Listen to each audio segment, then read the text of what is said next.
Hey guys, we have a special guest visiting the Tavern today. He is one half of the four-time NWA, among many other tag team championships, the Heatseekers. Matt SIGMON, what's going on, man? Hey guys, how are you doing? Thanks for having me on. Man, we're excited to have you here. Yeah, so let's get right into this trademarking of your guy's name. I saw this recently.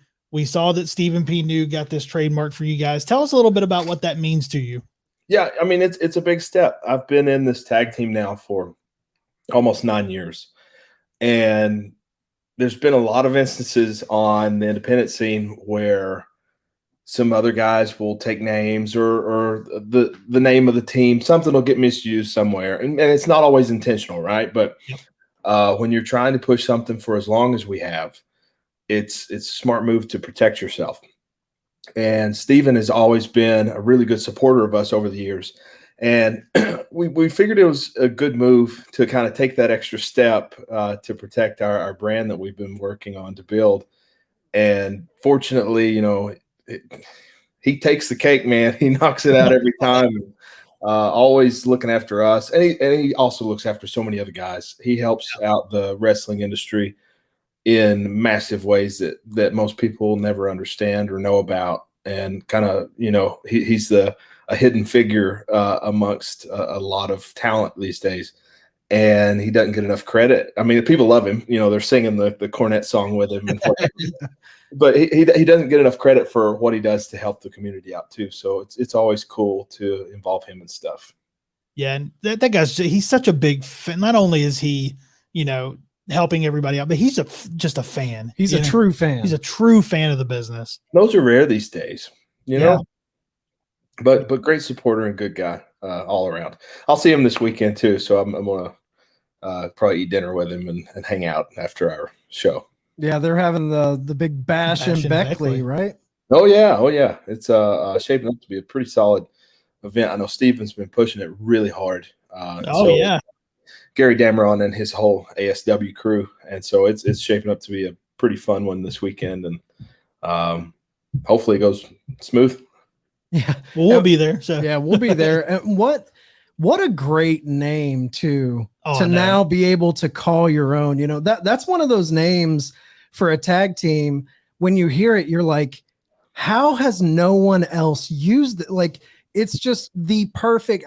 To me, it sounds like the Fantastics or the Midnight Express. It's a classic tag team name, the Heatseekers. So good. Buff Bagwell, I've traveled with him a lot over the years. And when I first told him our tag name years ago, he started just an absolute tirade. He's like, how did I not think about trademarking this myself, taking advantage of this? He goes, because that's what I am. Yeah. But yeah, it's been really cool. I did the tag team thing 12 years ago with another guy, Shane Andrews, and I did a iteration of it with a guy named Sean Schultz.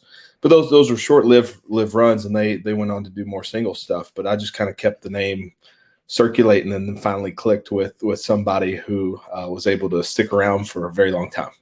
Yeah, Elliot Russell, what a hell of a tag team partner to have. And you guys, I mean, growing up in the West Virginia area, I feel like I've just heard your guys' name in this area for so many years. Oh, yeah. Like, you'll be out shopping somewhere and there'll be some indie wrestling poster. And I feel like the Heatseekers name is always there. So you guys have been like pounding the pavement for a long time. Very, like I've been wrestling 16 years now, and we've been doing the tag 8+. And West Virginia has always been one of those go-to states where, we do a lot in the Carolinas and Tennessee and Georgia and a little bit up north, some down in the Gulf Coast. But there's always something in Morgantown or Beckley or what's some of those other towns, Bluefield, that we're always hitting up. So West Virginia is a constant for us. No matter where in the world we're going elsewhere. So yeah, it's a hotbed around here. Oh, you can make a whole circuit around the towns here in a weekend. Yeah, there's the Carolinas and the Mid-Atlantic territory. I feel like, I've been to shows in New York, and they have special crowds. You always hear about the Chicago crowds, but feel like that Carolina region and that Mid-Atlantic region, it has its own vibe too. It's a great vibe. And that's another thing I was going to say is, you know, the fans in those areas, I'm not saying they still believe, man, but they it's close. Yeah. they're always really good energy to feed off of. And it's always fun to get back up that way. So talking about, you know, the Mid-Atlantic region and where did you get your beginnings as a fan? Like, where did you grow up? Who were your guys growing up, and what wrestling were you watching?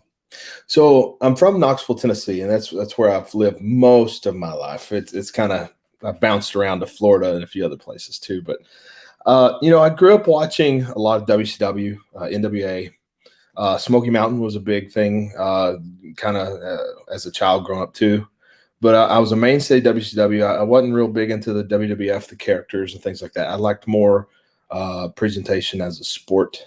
So I kind of always lingered more towards places like WCW. And, you know, tag team wrestling is something that hooked me pretty much immediately too. I mean, I always loved guys like Hogan and Sting and Flair and Steamboat and everybody. But when you started really hooking me was with tag team wrestling, with Rock and Roll Express and Road Warriors and Midnight Express and Fantastics. Oh my gosh, Steiner Brothers and the like. So Heavenly Bodies. And so I was hooked. And there's just that psychological aspect that you don't get in other types of environments that it drew me in. And so I was from day one. It was like, oh my God, this is great.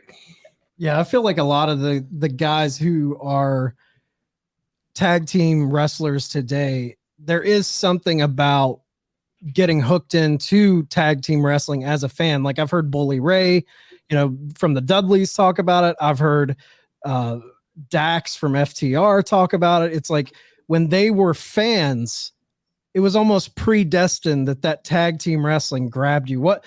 Talk a little deeper. You know, a lot of true teams over the years that have done well for themselves, that's kind of what they were fans of too growing up. And you know, you have these teams, especially on the independents, of two guys that are just thrown together, last a couple months, and then it dissipates.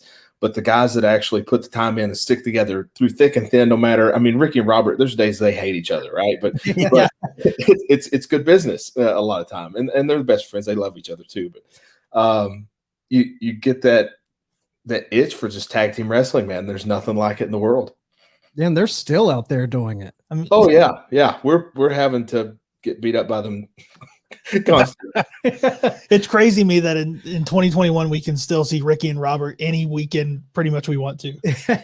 Yeah. Ricky's, you know, traveling a little bit more than Robert, but Robert's still getting out there too, and they're still working hard. And Carrie and too. Carrie's getting out there too. Like fans are still getting behind it, man. It's crazy. So you said you've been in the business 16 years. What was it? What was that moment when you kind of made the decision, you know, being a fan isn't enough, I want to actually do this? I was in high school, and you know, not so much backyard wrestling, but just goofing around with friends and whatnot. I thought I really wanted to give this a try. And so I was finishing up high school, and 2020 or one of those channels, TV documentary things had come out, and it had highlighted Chaotic Wrestling up in Boston as a really good school for, you know, trainees at the time. And Killer Kowalski was running it, and it had a really good crop of talent, like John Walters and whatnot. So I went up there for a weekend, a week, and they let me stay and do like training with. They put me with Tommaso Ciampa and Hansen from the Vikings, and they beat me up, bust me up pretty bad, sent me back home, you know, respectively. Mm-hmm. And I came back home, and I loved it, and I wanted more. Tom Prichard at the time had just got released from WWE from like the first time around, and he opened up a small school that I was able to find. And I hooked up with Tom for 6 months, 7 months, and grinded every day. After school, I'd drive from Kentucky at the time to Tennessee, and we trained in this it's about the size of a 2-car garage in like 100-degree weather, no air condition, 3 hours a day, 4 hours a day. And that kind of got me started really in the business. And Tom kind of, elevated me to what I could do. I was still real green, real young. But then, I was able to start traveling with Ricky and Robert and Bobby Eaton and Tracy Smothers and guys like that. And then that's when, it really started clicking that this is what I really wanted to do. And my whole life just started revolving all around that. Okay, so there is a bunch of stuff there I want to hit on. But first, let's go back to the Killer Kowalski, the week at Killer Kowalski's in Boston. Yeah. So at the time, where were you living at? I was living in Middlesboro, Kentucky, so about an hour north of Knoxville. Okay, so you're in Kentucky, and you make this driving to Boston. That's a big thing right out of high school. Yeah, a buddy of mine from high school went with me. He didn't care about like training or wrestling or anything. He just wanted to do the trip, and so he went with me. And yeah, it was kind of scary. I was still like 17. And just going, I don't even know how I talked chaotic into it at the time, being like 17 years old and coming up for a week or whatever. But what's your mindset when you walk into that gym and you have no clue what's about to happen? Like, where's your mind at right there? Scared to death, man. Scared to death. Looking up videos, all I could find on like Kowalski and then some of the other talent that were there, and just scared to death. I didn't know what I was getting into. Yeah, and he's a tough guy. I mean, and he was about to be done with it. Right. This was 2004 in December, and you go in and you just kind of want to soak up as much information as you can and hope for the best. So when you got Tommaso Ciampa and those dudes beating you up in a respectful way, but when they're laying the wood to you and you're 17. This is what you want to do, and you're getting that punishment. Where's your head at then? Like, what are you thinking? At that point, I mean, I was so young and adrenaline was so high, didn't care. It was just bring it, come on, more, whatever. This is just the life I want to, I guess I want to do. So let's see what test the waters, so to speak. And so you're passing a test. Yeah, running through it. Yeah. Okay, so Dr. Tom, he's a legend. I mean, he's had his hands in so many people. Yeah. What's it like in those early days when you were really like kind of sharpening the blade there and learning all the foundation? What's it like being under a guy like that? Do you realize his who he is? Like, are you firmly behind? Like, at the time, I realized who he was. Realized pretty much all he had done, right? But at the time, I was still that kid coming out of high school, and so my mind wasn't in it 100%. I was focused on other young kid stuff, right? And I didn't appreciate it as much as I should have at the time. Tom is the best trainer in wrestling, hands down, bar none. He's the best there probably has ever been in terms of teaching guys everything, like all well-rounded. There's other amazing trainers out there too. I mean, Les Thatcher and Al Snow and guys like that, but all well-rounded. Tom, his record proves it, Right. And I didn't appreciate that at the time. And looking back, there were some things I wish I would have done different. But at the end of the day, all of our choices lead us to where we're at today, and I wouldn't change a thing. But yeah, it's crazy. It's crazy to just sit under the learning tree and try to soak up what you can from Dr. Tom, because it's invaluable. He's not a perfect guy, perfect wrestler, right? But pretty damn close when it fundamentals and psychology and making little things mean something, making everything you do from the time you go to the curtain to the time you walk back through the curtain mean something and add to what you're trying to tell story-wise. It's just, there's nobody as good as him. And he's still producing amazing guys. He's got the JPWA school here in Knoxville with Kane, and all of his students, for the most part, I mean, they're just top-notch guys that I'm trying to get on the road with me. I'm like, all right, you guys come with me. Like Dylan McQueen is one of them. He's got the kid named Jake that I've drugged to a few events and stuff, and they're just some really good talent.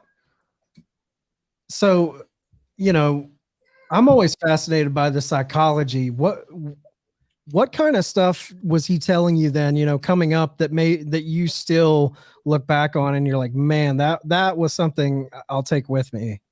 One of my favorite things is, you know, we do the training during the week, and then there'd be random terrible indies on the weekend that we go do. And Tom was in a lot of matches against me. And so if I was in the ring with a guy and I'm just green nervous, I'm just throwing every kind of punch, kick, whatever, he would like yell from across the ring in front of the crowd, and everybody said, that was one kick that didn't mean a damn thing. And just like, he would just call you out in front of the whole world and everybody and put you right in your place. And you oh my God, it clicks. It didn't click at the time. A lot of this stuff didn't click for years. But then you get to a point where it's like, oh, okay. Right. So one of my all-time favorites, and hardcore people know how great he is, hardcore fans, but I feel like the casuals don't know. But one of my all-time favorites, Bobby Eaton. Yep. I think he's quite possibly one of the greatest tag team wrestler. I mean, Bobby, talk about him. Bobby, growing up, I hated him. Well, I liked him because he was, you know, but I hated him at the same time because he was Midnight Express, and it's just all that whole thing. Yep. But like the friendship and the mentorship that I've built up with Bobby over the past 15 whatever years has been amazing. He is my favorite wrestler probably of all time. And not only my favorite wrestler of all time. I mean, like Steve Austin, you can ask Flair, like he's up there for everybody. And just because he's one of the nicest guys in the world, he's willing to go out and work, you know, do whatever and try to make the most out of every situation. And he's just very smart with what he does. And he was always giving 110% not in, not out for years upon years. I've been very fortunate for friendship with him over the years. Yeah, there was one night I was working midnight shift at a gas station, and one car pulled up. We were dead. One car pulled up, and it was Bobby Eaton and the Barbarian. Oh my God. In the middle of the night in West Virginia. It was awesome. Nobody threw a punch like Bobby. Yeah. No, he's perfect, man. It just every time. Still today, you know, I'll drag Bobby occasionally to a show here and there, and we'll get him to do something. And he's still got that hell of a right hand, man, that people need to just sit and watch over and over and study a little bit. So what you've trained with Harley Race too, right?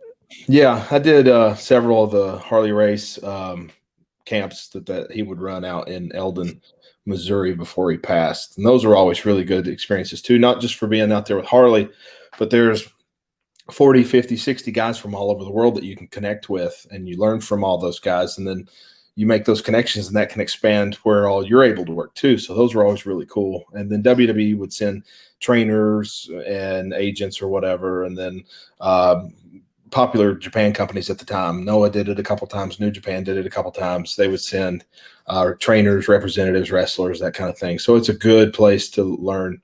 The school's still there, and I guess it's still producing pretty good guys because most of the crop out of Harley's school was always really fundamentally talented. I mean, talk about just a foundation. You know, you're brushing up with Harley Race, Dr. Tom.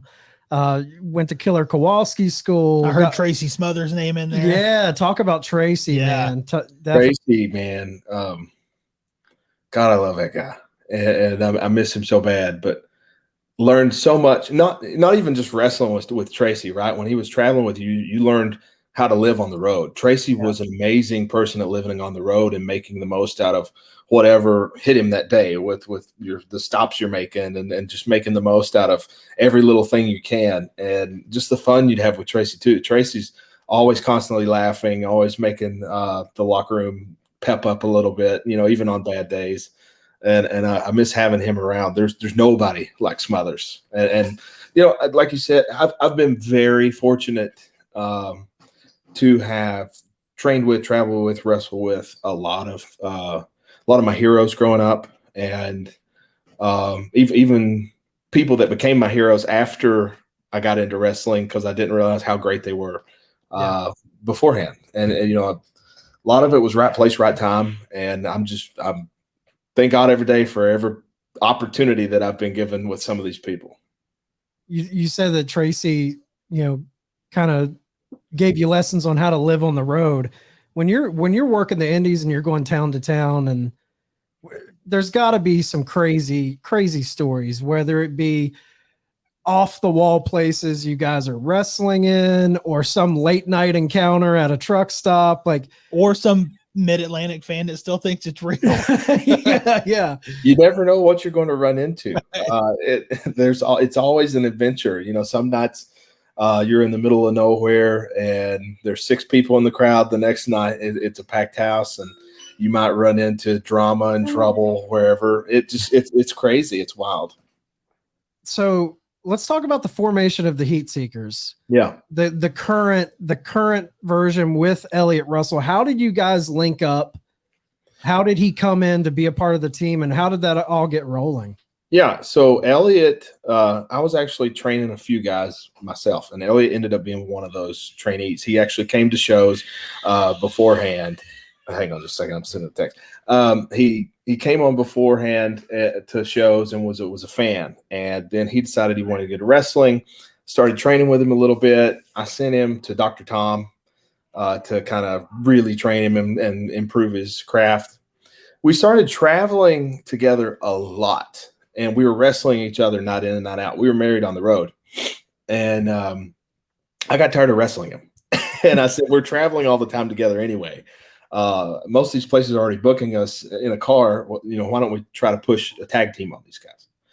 And so then we started using the Heatseeker name, just testing the waters and to see how well we would travel together, how well we would tag together.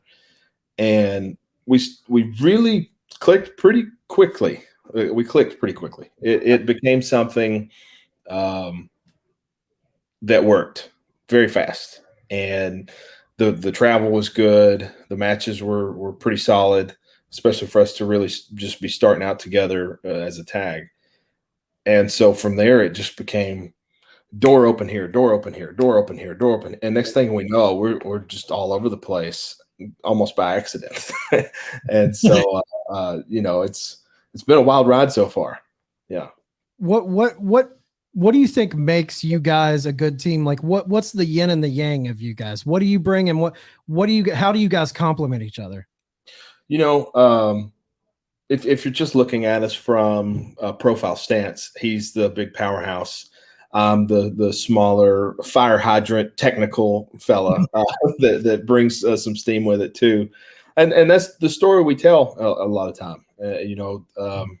I'm more of the grappler and the ground and pound, and he's just all out brawl for the most part. And it's a good mix that works. But we have the same mindset too, in terms of how we like to build matches and what we like to get out of each night, And so it works. It works very well. And we've been able to really blend well with no matter who we're in the ring with. We try to one night we're working Rock and Roll Express. The next night it's the Ugly Ducklings. The next night it's the Gymnasty Boys. The next night it's the Dawson Brothers. And it's you're all over the place. But we always try to set it to a certain level depending on who we're working with. And it's worked for 9 years. I'd love to see that matchup with the Dawsons. We had the Dawsons on the show maybe a month or two ago. Can you hear me? Yeah. I lost you for a second. Sorry.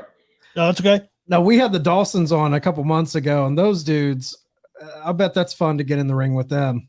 It is it's like a legit bar fight every night. In the best of ways. They bring out some really they bring out some of our best work when wrestling us, and we've had a lot of fun matches over the years with those guys too. They're always hard hitting, and I feel them the next day. I feel like I've been hit by a truck, but in a good way. Yeah, I think one of them drank an entire bottle of vodka. The interview something, He had a bottle. No, it was it was Tito's. Tito's. Yeah, I've got a Blue Moon here that I'm just kind of sipping. I can't compete. Yeah. So what's some of your favorite matches, and what have you learned the most from? What matches have you learned the most from? God, that's tough. That's such a hard question because I try to learn something from every time I'm in the ring, regardless of how long I've been doing it, regardless of who I'm wrestling that night. I try to walk away with some form of knowledge that, in addition to what I've got, right? I've had some really amazing singles matches with Chase Owens all around the world.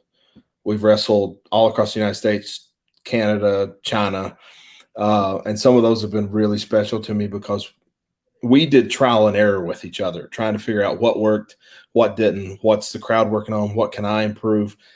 And because we were working 4 nights a week, 5 nights a week against each other for years. And some of those matches were some of the best teaching tools for me. Tag wise, every night with Rock and Roll Express, you always walk away with something, knowledge, just a different approach to something. Maybe a spot that they haven't used since like 1981 that they wanted to pull back out. And now I can use that with other teams and talent that's fresh now. It's new again. So, I try to just pull away something from every time I'm out there and soak up some form of knowledge and way to improve my game. But there's been some really good ones over the years. It's hard to narrow down. Yeah, guys, I've had so many cool matches and opportunities and learning experiences that if I single out 1 or 2 or even 3, it does a disservice to those who I've still learned from. So you said China. What took you to China to wrestle, and what was that experience like? It was actually from wrestling in the Mid-Atlantic area. Ricky Nelson, promoter for Mid-Atlantic Championship Wrestling, got a deal to do. He used to do military-based tours and things like that, but then he got this deal to do a small tour of China 5 years ago, so roughly. And so we went over there with mostly local guys. Barbarian came, Chase, Barbie Hayden, Tessa Blanchard, me, Elliott, Jeff Lewis Neal, a few others. But yeah, it was a wild time. It was total different world. But at the same time, the cool part about it was I love these experiences of going out of the country because you realize how small the world is. You realize how no matter what you've heard on the news or what you're thinking is taking place in all these different places around the world, the majority of people are good people, number one. Number two, everybody's just trying to make it from day to day, no matter their situation. Me and you guys, we're all just trying to make it from day to day. Everybody you meet over in China, they're going to work, grinding. They're just trying to make it from day to day and enjoy the most they can out of life. And that's the cool part about traveling around the world is you get to see all these different cultures and realize you're different, but not really, right? And so it's a really cool learning experience just for life in general. It seems like wrestling could be like that international language. Like you don't need to speak the same language, but we can all connect through wrestling. So what were the crowds like when you guys were putting on shows? Amazing, because most of it was fresh to them. Because at the time, WWE at the time was not doing any kind of interaction or events over there. There wasn't really any wrestling on TV. There was a little bit of UFC and things like that, but most of these places too that we had been to had never seen it before. And so really good crowds, and they're fresh. They don't know all the ins and outs. They don't know all the rules. So you have to kind of teach them as you go, right? Yeah. But at the same time, giving somebody just a headlock, they're, oh, shit. And you're like, oh, my God, this is so easy, but good at the same time, And then when you do something, a little bit of a hot spot of some kind, they lose their minds. That's funny because I think we had John Schuyler on. If you know John, real good friends with John Schuyler. He had a similar story about a trip over there. He said he was like, it was fun because I could apply the most basic move and they would freak out. Yeah. He was over there shortly after us, and it's wild and it's cool. And I'd love to go back because the people were very friendly to us and respectful and had a blast. And, I don't get into politics and stuff like that, be that whatever it may be. But I'd die to go back there because it was just so much fun, so much energy for, something new that, over here, there's wrestling on 300 hours a week on just TV. Right. With 30 companies having TV or whatever it is now. everybody knows wrestling here. Like even kids and adult, everybody's seen it, and it's overexposed, right? For the most part. Yeah. And over there, it's different world, and that makes it so much cooler. So when the pandemic hit, for someone who's doing independent shows and kind of relying on those live shows, how hard was that, and just not being able to do what you love? It was tough for five or 6 weeks, right? World shut down, schedules cut out, but then fortunately or unfortunately, it depends on how you look at it. Where we live in certain areas we've wrestled, they got to the point where they either just didn't care, or they just tried to run something anyway. A lot of it, and they tried to take precautions. There's no crowd, and they're cleaning the ring, and everybody's wearing masks in the locker room and stuff. But we got on the road pretty quickly, like maybe 6 weeks off, and then it was like booking. And a lot of friends of ours though were in areas where they're locked down. They couldn't really do anything in general at all, much less wrestle. Yeah. And so it hurt so many guys, and still hurt so many guys, income and putting food on the table for families and stuff. I've got friends in Canada that wrestle and do tours and stuff that have dwindled down dramatically.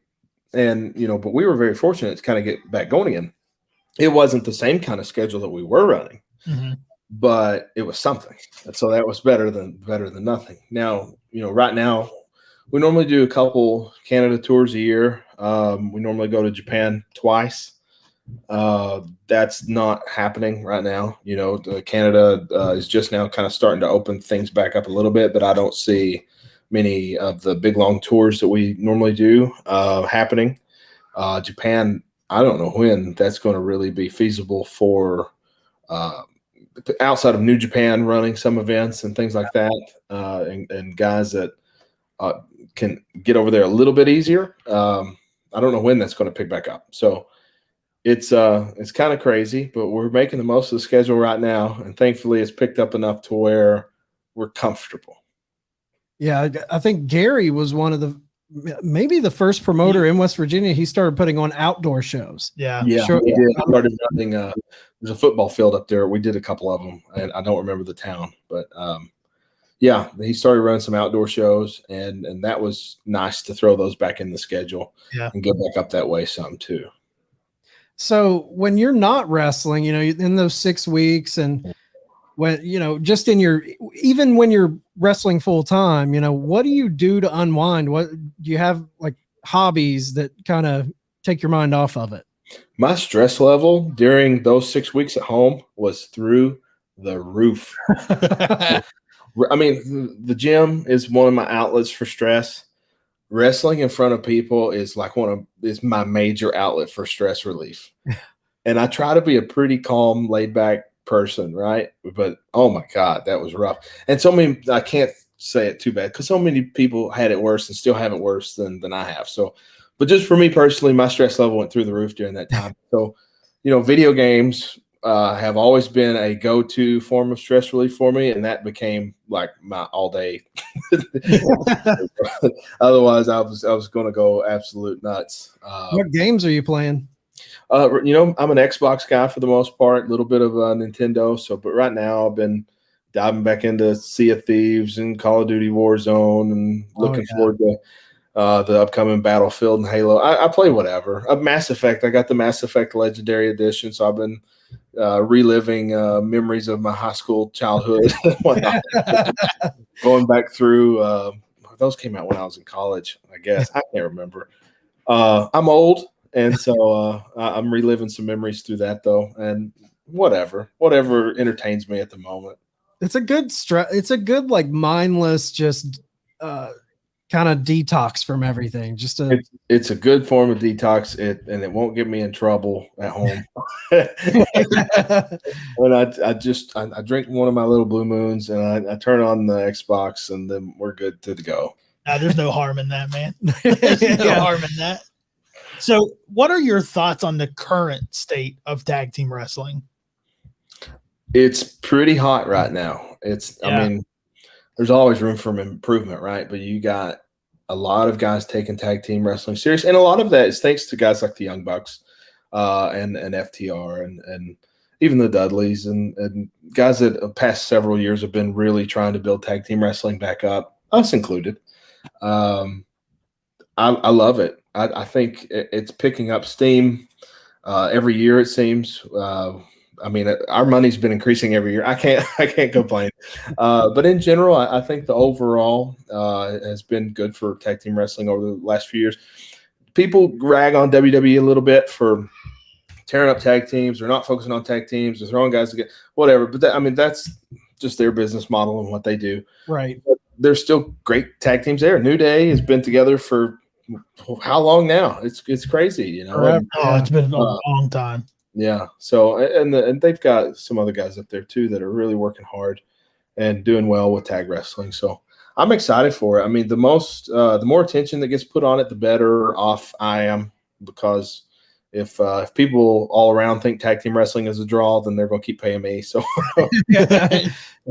if you could change one thing about the current state of tag team wrestling, what would you change? My partner. I would change my partner.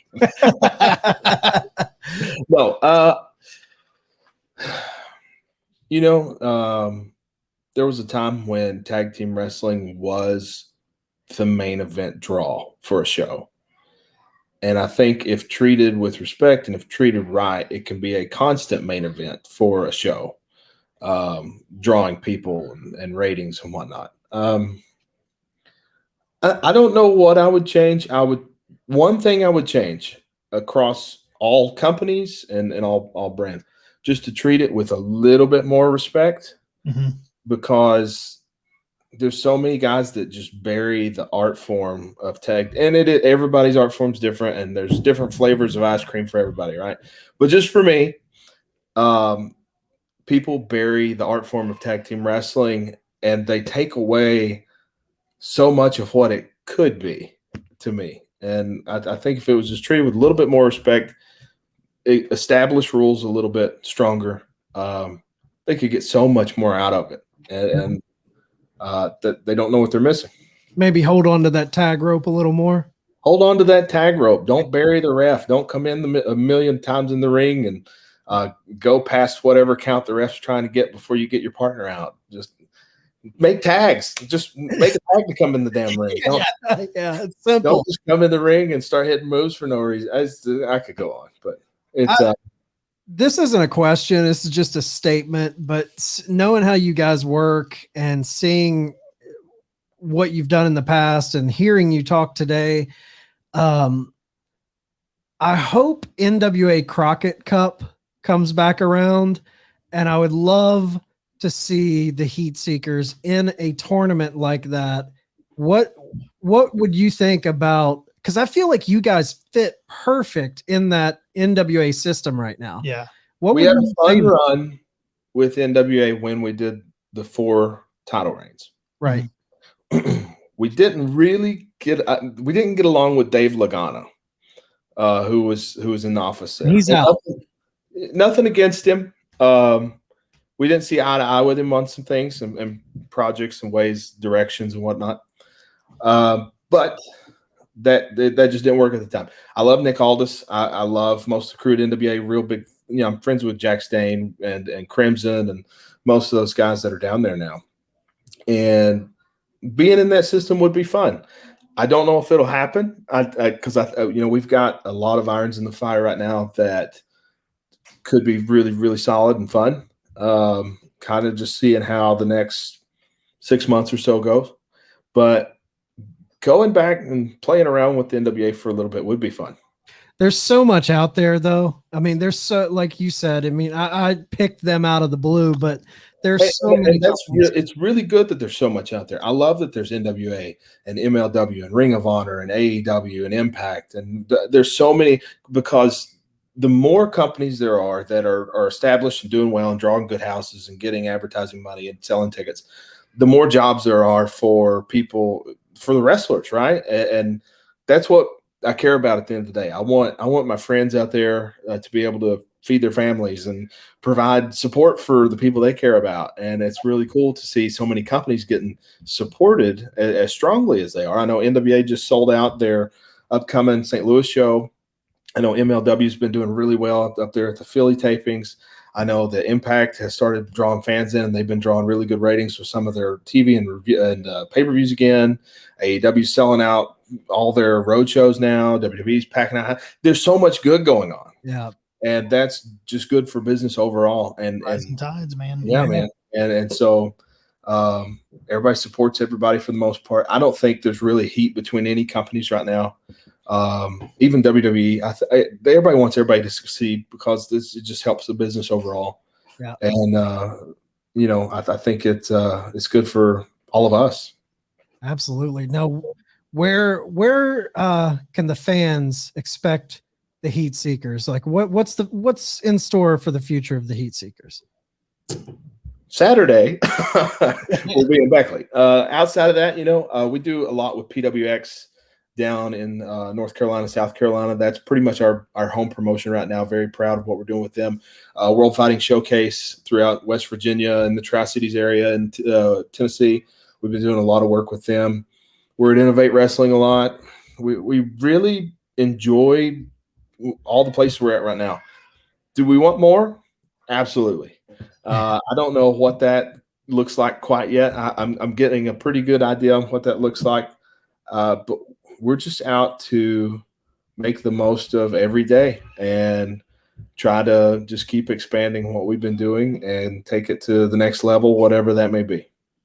That's awesome, man. We're excited to see what's going to happen for you guys. We're excited to see you on Saturday at Bash and Beckley. Before we let you go, we have one question that we like to end on with everybody. Yeah. So the pandemic's over. You guys are making towns again. You're in a car. What 3 wrestlers, you can pick any 3 wrestlers alive or dead, what 3 wrestlers are in the car with you? It sucks because there's so many people you want to just spend time with, right? Yeah. It also sucks if it's alive or dead. There's been so many people over the past year in the wrestling business. Even today, like we've lost Jody Hamilton and Burt Prince, like that. It's hard to choose. Bobby Eaton is in the passenger seat though, and he's just sitting and maybe drinking whatever he wants to drink at that time, and we're just he's sitting right there. I'm probably driving. Elliot's in the back, probably sitting in the middle. We'll make Elliot sit in the middle. Yeah. Maybe Smothers on one side, and then God, who would we put on? See, I don't know who we'd put in that other seat. You only got so much room in the car. Can we have a van? yeah, load the van. You put Stephen P. Newton there to get you out of trouble. He's a phone call away. He's a phone call away for sure. I don't know. We'd rotate in and out on that last position probably. Bobby Eaton, Tracy Smothers, Elliot. That's a good car right there. Well, I got a long weekend ahead of me next weekend. We're doing TV down in Mississippi for this place called Heritage Wrestling. And it's me and Elliot, and then Les Thatcher has to ride with us the whole trip down and back. I don't know if I'm excited for it or if I'm going to hate myself as I'm driving. I'll probably get yelled at the whole way. I don't know. Well, man, we appreciate you coming on the show. We had a blast. Where can our listeners find you on social media? Any events coming up like Saturday's show? Plug yeah. So social media wise, at SIGMON Wrestling across the board, Facebook, Twitter, Instagram, the whole 9 yards. SIGMONWrestling.com, I think, links to my Facebook or something. It goes to one of those.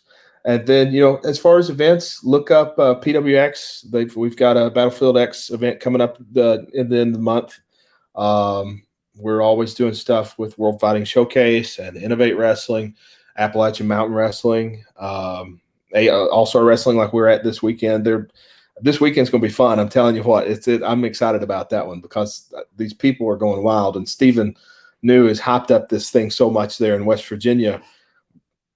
We may have a riot. I don't know. it's going to be a lot of big people there. A lot of good wrestling there. Yeah, it's going to be great.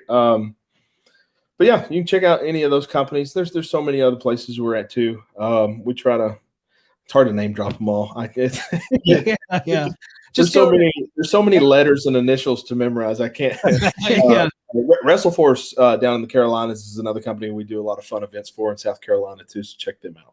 But if they follow you on Instagram and Twitter, they'll be updated on all of that good stuff. Oh yeah, man, I'm addicted to social media. I sit on it all day long. It's terrible. It's a bad habit. But, I'm constantly posting. Most of my stuff revolves around wrestling. I don't get into any drama or anything, but you can find all the events and merchandise, whatever, on those. Awesome, man. Well, thank you so much again. We appreciate you stopping by. Hey, thank you guys. Anytime. Loved it. Absolutely, man. Have a good night.